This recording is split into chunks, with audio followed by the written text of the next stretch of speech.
SSC ২৬ তোমাদের জন্য আজকে আমি কম্পোজিশনের এমন সাজেশন দিব যে মাত্র ৬টি কম্পোজিশন পড়লে তুমি একটি কম্পোজিশন কমন পাবে। তুমি কি অবাক হচ্ছ? আমি তোমাকে প্রুফ দেখাবো এবং কেন আমি এগুলোকে বাছাই করেছি তুমি দেখতে পাবে। ক্লাসভেলের সাজেশন মানেই ভিন্ন রকম কিছু, ক্লাসভেলের সাজেশন মানেই বিশ্বস্ততা, এবং তুমি এখান থেকে পড়লে ইনশাল্লাহ 100% কমন পাবে। তবে হ্যাঁ, তোমাকে আমি শেখাবো একটা থেকে কি করে তুমি আরও অনেকগুলো করতে পারবে। মানে কম্পোজিশন দিয়ে তুমি কিভাবে প্যারাগ্রাফ করতে পারবে, কম্পোজিশন থেকে তুমি কিভাবে ইমেইল লিখতে পারবে, এ টু জেড বিষয়গুলো আমি এক্সপ্লেইন করবো। কেমন? চলো আজকে আমি দেখাই সেই কোন 6টি কম্পোজিশন পড়লে তোমার হয়ে যাবে। দেখো কম্পোজিশনটা না মোটামুটি বড়, মানে বাংলায় রচনা লিখলে তো 10-12 পৃষ্ঠা লেখো, তাই না? বা 15-16 পৃষ্ঠাও লেখে কেউ কেউ। তো ওই রচনাটাই তো এখানে ইংলিশে কম্পোজিশন। সো এটা মোটামুটি একটু বড়ই লিখতে হবে তোমাকে, এবং এইটা একটা দিয়ে এমন 10টা-12টা কম্পোজিশন লিখলে এটা আসলে বেস্ট কিছু হয় না। কারণ কিছু সিস্টেম আছে, টিচাররা কিন্তু বোঝেন তুমি এমন কিছু লিখে দিলা যেটা দিয়ে আসলে বেস্ট কিছু হইল না, আবার তুমি জিপিএ 5-এরও আশা করছো, প্রত্যেকটা সাবজেক্টে A+ আশা করো, তাহলে তোমাকে ওই পরিমাণই লিখতে হবে। একটু শ্রম না দিলে কিন্তু তুমি হবে না, যা তা লিখে একটা ভালো মার্কস তুমি আশা করতে পারো না। চলো আমি দেখাই সে কোন 6টি কম্পোজিশন তোমার লাইফ বদলে দিতে পারে। এখন থেকে পড়বে, ঢের সময় আছে, প্রায় 52 দিন সময় আছে, চাইলেই সম্ভব। চলো দেখাই।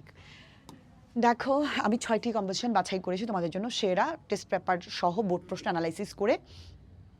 The importance of reading news paper, এটা আমি খুবই গুরুত্বপূর্ণ দেখেছি। আর 2 নাম্বার যেটা, সেটা আমি দেখেছি ওন্ডার্স অফ মডার্ন সায়েন্স। দেখো এটাকে তুমি যে নামেই ডাকো, ওন্ডার্স অফ মডার্ন সায়েন্স বলতে পারো, সায়েন্স ইন এভরিডে লাইফ বলতে পারো, the use of computer in everyday life.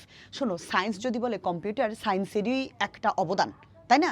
তো তুমি দৈনন্দিন জীবনে সায়েন্স, আবার আমরা যে বলি দৈনন্দিন জীবনে কম্পিউটার, আবার আমরা যে বলি আধুনিক বিজ্ঞানের বিষয়, এখানে প্রত্যেকটা বিষয় আসবে। এবং আরেকটা মজার বিষয়, তুমি যখন ওন্ডার্স অফ মডার্ন সায়েন্স, তো মডার্ন সায়েন্সের মধ্যে কম্পিউটার আছে, মোবাইল ফোন আছে, টেলিমেডিসিন আছে, মানে টেলিভিশন আছে এটার মধ্যে, তার মানে স্মার্টফোন আছে, এরপরে যে বর্তমানে যে ধরো চ্যাট জিপিটি, এটার বদলতে, বা আমরা যে বলি তোমার কি বলা যায় জেমিনাই, এই যে বিভিন্ন বিষয়গুলোর বদলতে আমরা কিন্তু এখন অনেকটা এগিয়ে গেছি।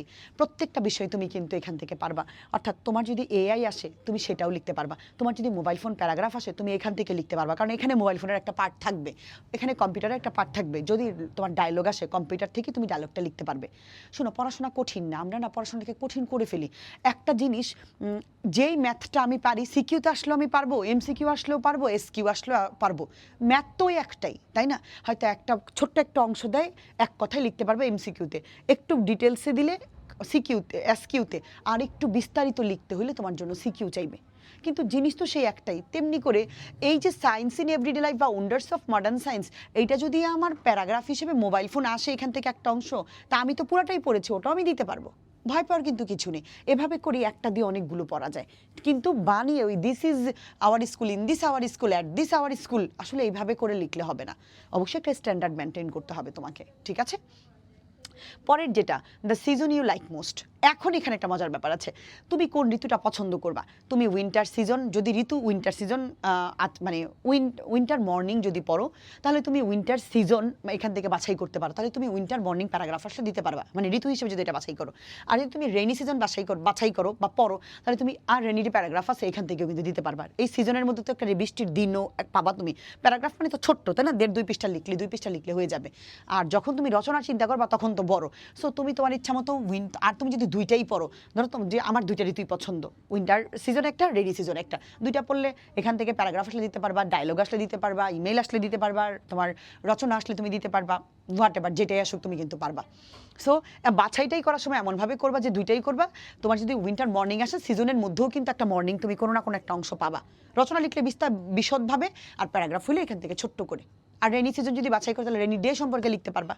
সো একটা পড়লে তোমার একই সাথে প্যারাগ্রাফও কিন্তু হয়ে যাচ্ছে, রচনার সাথে প্যারাগ্রাফ হয়ে যাচ্ছে, লিঙ্ক এটাকেই বলে, ঠিক আছে? পরেরটা, your future plan of life অথবা ইউর এইম ইন লাইফ, অথবা তুমি কি হতে চাও, যেটাই বলো না কেন। তুমি তোমার ফিউচার প্ল্যান অফ লাইফ যে কোনো কিছু হতে পারে, তোমার এইম ইন লাইফ কি হবে আমি জানি না, তুমি ডক্টর হতে পারো, তুমি অন্য কোনো কিছু হইতে চাইতে পারো। সো এটা তুমি পড়বা। জার্নি বাই ট্রেন আর জার্নি বাই বাস একই কথা, একদম কাছাকাছি, একটু এদিক সেদিক হবে, প্রথমে স্টার্টিংটা একটু ভিন্ন হবে। বাস বা ট্রেন যেটাই আসুক একটাই পড়ো, যাতে দুইটা দিতে পারো। এই যে আমি তোমাকে কিন্তু এখানে তিনটা যে কথা একই, এখান থেকে প্যারাগ্রাফও আছে, এখান থেকেও তুমি কিন্তু দুইটা, একটা পড়লে তুমি প্যারাগ্রাফও পারতেছো, তোমার ডায়লগ আসলেও পারবা, সব কিছু আসলেই তুমি পারবা। আরেকটা দেখছি আমরা ডিউটিস অফ আ স্টুডেন্ট অথবা স্টুডেন্ট অ্যান্ড সোশ্যাল সার্ভিস। এটা গত বছর তোমার প্রায় অনেক জায়গা থেকে, মানে অনেক, প্রায় 4 থেকে 5টা বোর্ডে আসছে। সো যাদের বোর্ডে যেটা চলে আসছে একটা ভালো কথা, যাদের বোর্ডে যেটা চলে আসছে সেটা তুমি এখান থেকে বাদ দিবা। তাহলে তোমার বাকি থাকলো কয়টা? মাত্র 5টা।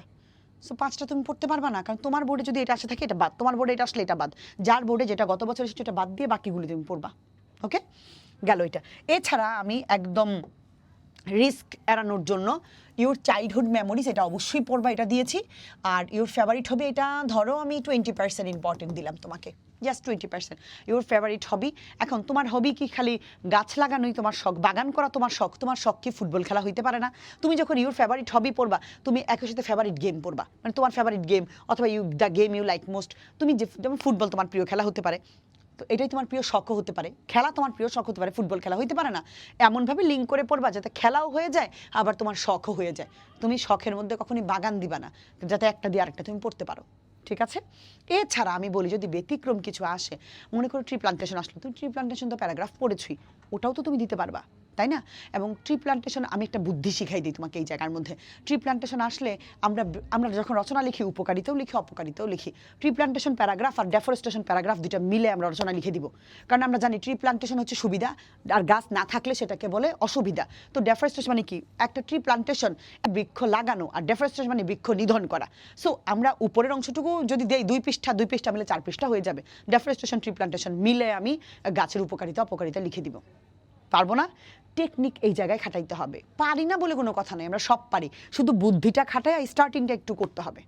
সবার জন্য শুভকামনা।